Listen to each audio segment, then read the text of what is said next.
All 2026 massive. Africans on the continent, Africans in the diaspora, Africans everywhere. Let's build. Love and hate can never be friends. Oh no, oh no. My name is Yves Darbouze, and this is the Pan-African product on a New Year's Day. Today I want us to recalibrate our minds, right? Because we aren't destructive people. We aren't people that climbs into boats, goes to far off lands and subjugates them. It's not our way. It's not a part of our spirit. It's not who we are. We don't operate that way. We are builders. There are some that are destroyers, but we are builders. Builders operate in a fashion to destroy the devil's civilization, right? It's a concept. It's a concept articulated by Elijah Muhammad and Malcolm X and Clarence the 13 X Smith, right? That idea that we get together and we intellectually build to destroy the devil's civilization. You know why we do that? We do that because good and evil can't occupy the same space. Build and destroy cannot occupy the same space. The destructive, the destroyers, we build to destroy. We build to destroy because we understand those two motivations cannot live in the same place. Today, on New Year's Day, I want to talk about a ongoing concept, right? And it comes out of this young, he's not that young, he's a grown-ass man, but a boxing champion from the UK by way of Nigeria by the name of Anthony Joshua, who got into a fatal car wreck where two individuals lost their lives in Nigeria, traveling down a Nigerian highway. And Nigerians living abroad, and I want you to especially look at this, the images I'm about to share with you.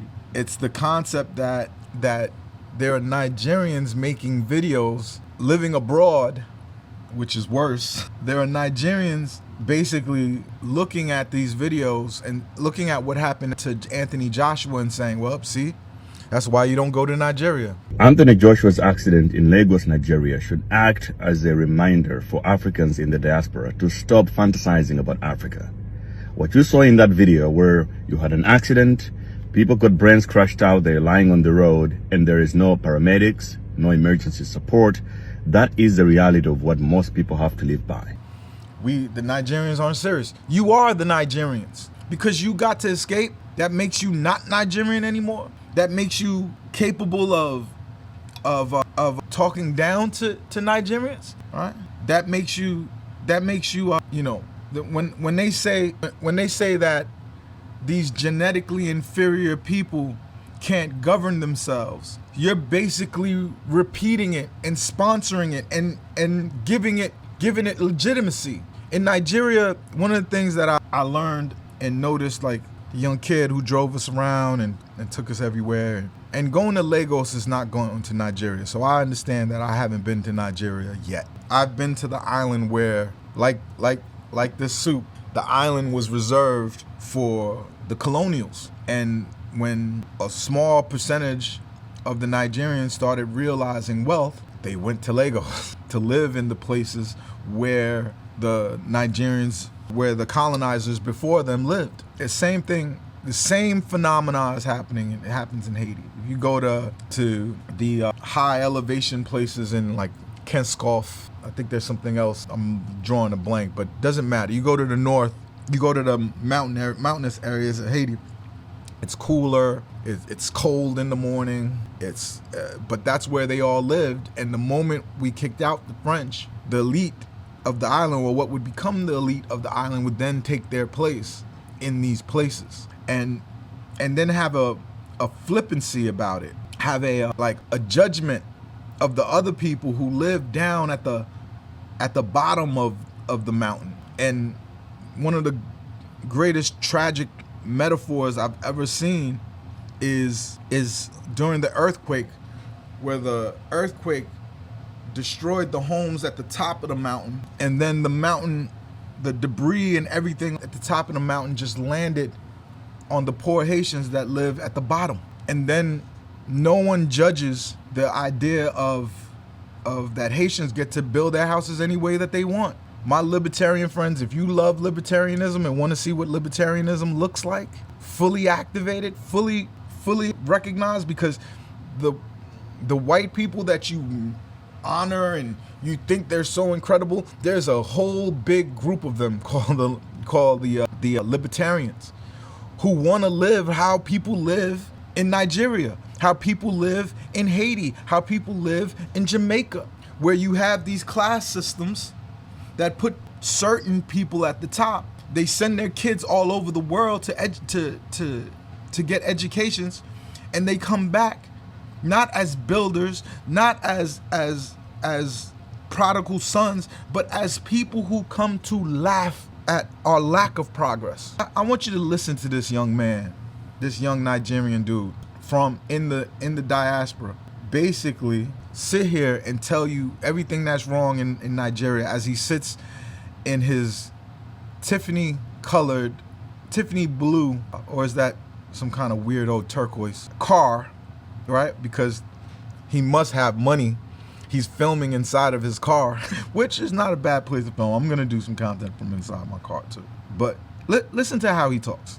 Lagos, Nigeria should act as a reminder for Africans in the diaspora to stop fantasizing about Africa. What you saw in that video, where you had an accident, people got brains crushed out, they're lying on the road, and there is no paramedics, no emergency support, that is the reality of what most people have to live by. We agree so far. We don't agree. We don't agree at all. And it's important to not agree here, because the reality is, when you run away, and I don't want to call it run away, when your parents take you to these other places, or you get lucky enough, or you had the contacts, or you had the connections to get that visa to go to live in proximity of the white man, to the point now that you can judge, right? You can now say, there's all these things wrong with Africa. What are you going to do to fix them? Leaning in your upholstery and pontificate, the Nigerian, this African dream, this African fantasy. What do? What am I supposed to fantasize about? Interior? The color of my interior? Your descendants gonna look back at you, and then in the moment that you got some attention from the world, what did you do with it? Did you try to change anything? This is what happened to Anthony Joshua that's what niggas is fighting for in 2026? Upholstery? A whip?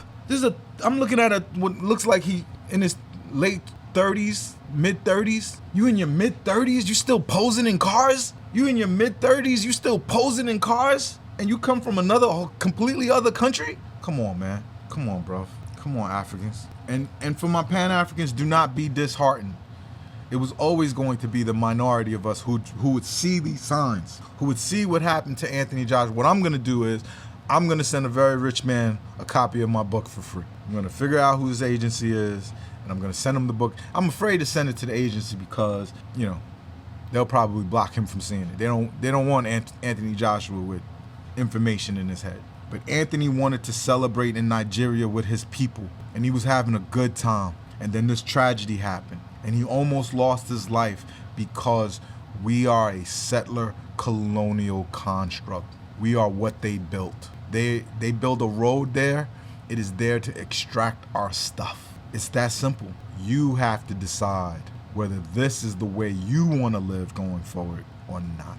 It's as simple as that. How do you see yourself? How do you see what just happened? I see it as the reason why we need a military, the reason why we need a Pan-African central bank. We need a currency, because guess what? 200 million people is not enough to be using a currency in a country to have it mean anything on the world stage. You need all of us. The barbaric way of thinking that the European put in your mind, you have to evolve past it. You have to evolve past this. And I know my video is not going to be that effective, but I'm not really talking to them. I'm talking to you, the person watching this. I'm talking to the Pan-African. These are signs that we have to get our shit together and make this a reality. That's what this channel is about. That's what I am about. And that's what I want us to be about. us like-minded smart people see this and say, this is the work of colonialism, and we have to get over it. We have to get over it. My name is Yves Darbouze, and this is the Pan-African Product.